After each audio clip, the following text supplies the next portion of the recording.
আমার নবী তো দুনিয়াতে এসে প্রথম সিজদাই পড়ে বলেছেন, রব্বি হাবলি উম্মতি। যাওয়ার সময়ও বলেছেন, রব্বি হাবলি উম্মতি। এটার অর্থ আপনারা জানেন? রব্বি হাব, আমরা বলি না হেবা, আমরা জমি হেবা করে দিই না, দানপত্র। আমার নবী বলছে রব্বি হাবলি, আমার উম্মতের মালিক আমাকে বানিয়ে দাও আল্লাহ। আমরা রাস্তায় কোনো আসামি, কোনো পরিচিত লোক যদি কোনো ভুলভাল করে, আমরা কি বলি? ভাই ভাই আমাকে দায়িত্ব দেন, আমি ঠিক করতেছি, ভাই আমি দেখতেছি। কোনো আপনজন সমস্যায় পড়লে আমরা বলি, ভাইজান আমি দেখতেছি। আর আমার নবী বলছেন রব্বি হাবলি উম্মতি, আল্লাহ আমার উম্মতের মালিক আমাকে বানিয়ে দাও। হাসরের মাঠে তুমি আল্লাহর রাগ যখন ভারী থাকবে, আমি যেন আমার উম্মতকে ধরে ধরে জান্নাতে দিয়ে দিতে পারি। আপনি কোন নবীর রিসালাতের বিরুদ্ধে বললেন? যেই নবীর এমন গ্যারান্টি দিয়েছেন পৃথিবীর কোন নবী দিতে পারে নাই। আমার নবী বলছেন, ইন্নাল জান্নাতা হুররিমাত আলাল আমবিয়ায়ে কুল্লুহুম হাত্তা আদখুলাহা ওয়া হুররিমাত আলাল উমামে হাত্তা তাদখুলাহা উম্মতি। জান্নাত, আল্লাহর জান্নাত সমস্ত নবীদের জন্য হারাম থাকবে যতক্ষণ পর্যন্ত আমি মুহাম্মদ জান্নাতের গেট খুলব না। আর অন্য সব নবীর উম্মতের জন্য জান্নাত ততক্ষণ হারাম যতক্ষণ আমার উম্মত জান্নাতে ঢুকবে না। আমার ভাই, আমি আপনাকে মহব্বত করে বলছি, আদর করে বলছি, ভাই আপনার কি আর কোনো বিষয় নাই? আপনি নারায়ে রিসালাতের বিরুদ্ধে কেন লাগলেন ভাই? আপনি তো ভুল করলেন। আপনি নারায়ে রিসালাত ফালতু স্লোগান বলেছেন।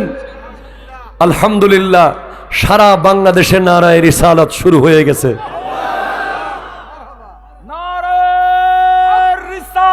ইয়া রাসূলুল্লাহ,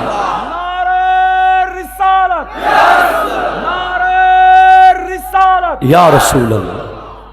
আপনি কি আল্লামা ইকবালের কথা শুনেন নাই?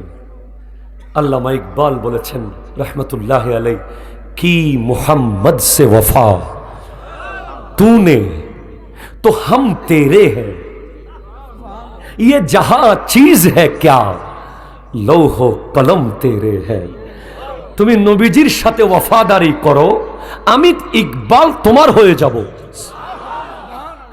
তুমি নবীজির সাথে ওয়াফাদারি করেছো, আমি তোমার হয়ে যাব। আরে আমি কি, লৌহ তোমার হয়ে যাবে, কলম তোমার হয়ে যাবে।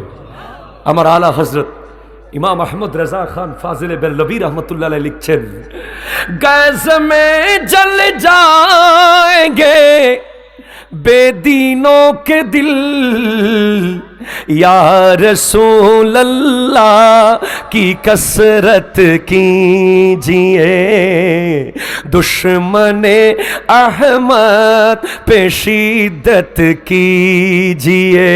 আল্লাহু আকবার বলছেন, যারা বেদিন তাদের দিল জ্বলে যাবে কষ্টে, যন্ত্রণায়, তুমি যখন ইয়া রাসূলুল্লাহ স্লোগান দিবে।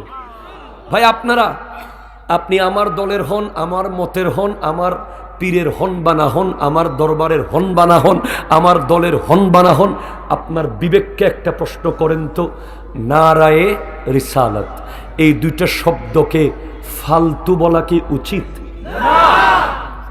আপনার দ্বিমত থাকতে পারে, আপনার মতামত থাকতে পারে, যেখানে আপনি আপনার বাবাকে কখনো কোনো বিষয়ে ফালতু বলার সাহস নাই, নিয়ম নাই, ঠিক কিনা বলেন না?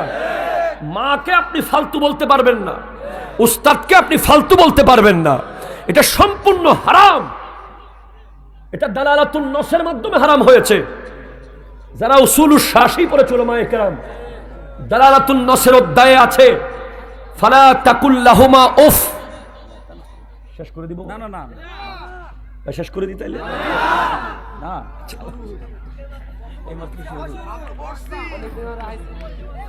মারহাবা। কমিটির লোক আইলে মাঝে মাঝে ডর লাগে, কিনলে না কিনলে আইতেছে আবার। আমি আবার কিতা কইলাম, ফালা তাকুল লাহুমা উফ, মা বাবার সামনে মা বাবাকে উফ বলা যাবে না।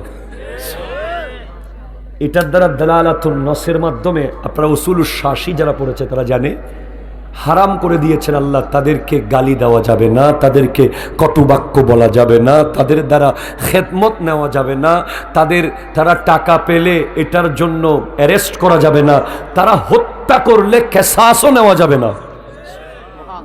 যেখানে বাবা মাকে একটা কটু শব্দ বলা ইসলাম হারাম করেছে, সেখানে আপনি আমার নবীর ব্যাপারে বলছেন ফালতু।